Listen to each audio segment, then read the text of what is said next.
Wednesday night, we came back. We hung out for like 10 minutes. We were both wiped out.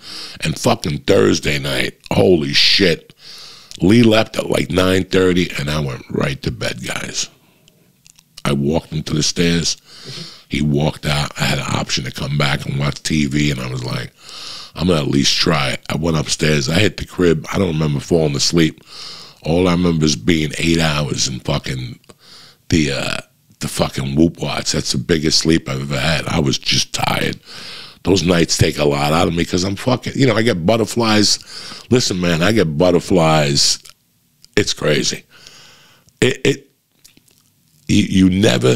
You always think when you're a performer, any type of performer, whether you're a magician, whether you're fucking a musician, I love the butterflies. I love being scared. I love being focused.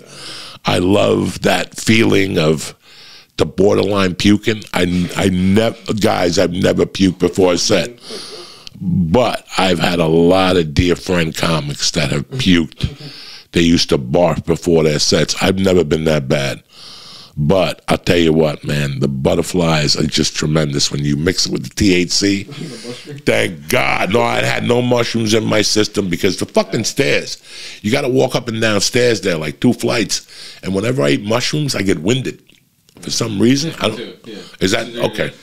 Yeah, I get fucking, I don't know, like when I take the Shroom Tech, it gives you a little bit of breathing room. But when I take psilocybin mushrooms, no matter whether they're mushrooms, the gummies, whatever the fuck I take, I'm telling you, man, I just have a hard time breathing. And then if I'm high, by the time I'm reaching for my breath, I start getting anxiety. I don't like that. So I don't take the mushrooms till I get off the stage. Yeah. Once we get off that motherfucking stage, I stop popping those silly mushrooms.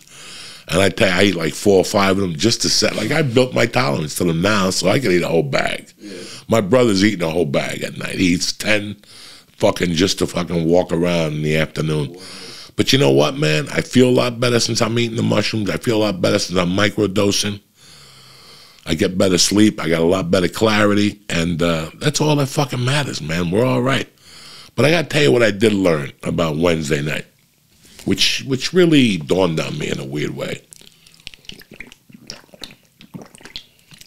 George PEREZ. George PEREZ, listen, I don't have to watch you. I've been doing comedy for 30 fucking years. I've been studying comedy. I don't have to watch you. I like sitting behind the stage and listening. When I got into stand-up comedy, I listened. I didn't go. I was fucking 8 the first time I listened to a stand-up comedy album. That's how stand-up was introduced to me. It made you sit down and listen. For years, from the time I was, I don't know, 10, 11, till my mother died, that bedroom, we would have listening parties 3 times a week. People in this country have forgotten that, and they were so much fucking fun. They were so much fucking fun. People forget those listening parties and what it did for certain people. Listening parties are when people come over, like I don't know how many times on Saturday nights I knew my mom was working till 3 or 4, and I get my friends at like fucking 7. We get like I don't know, 2 6-packs of beer, 2 8-packs of nips, you know, whatever the fuck they call them. And we'd drink them at a park or something. We'd get a nickel bag from Puerto Rican Nelson. We'd smoke 5 of the 7 joints in a nickel bag. We'd put Visine in our eyes. We'd fucking eat chips. We'd fucking go to the diner and fucking torture the waitress and laugh in her face. And then we'd shoot to my house. And we'd put on either a Pryor album, either a Led Zeppelin album, either an Earth, Wind & Fire album. I remember nights we put on a couple albums. The albums in those days were like Ted Nugent, not even Double Live Gonzo. I think it was Wang Dang Sweet Poontang, that album, the live album or something. Oh no, it was Cat Scratch Fever. That's what we'd listen to. We were just kids, but I had no idea I was preparing myself to listen. I loved it. I loved, you know, in the 50s, you see all these people who would just sit around radios and listen to the Green Hornet. There was no fucking TV. They listened.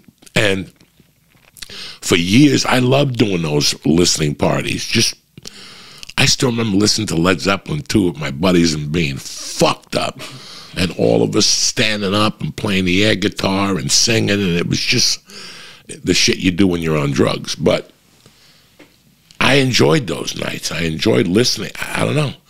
When I listened to those Richard Pryor albums, or Red Fox albums, or George Carlin albums, or Lenny Bruce albums, or Bob Newhart albums, I always enjoyed, you could hear the energy in the room.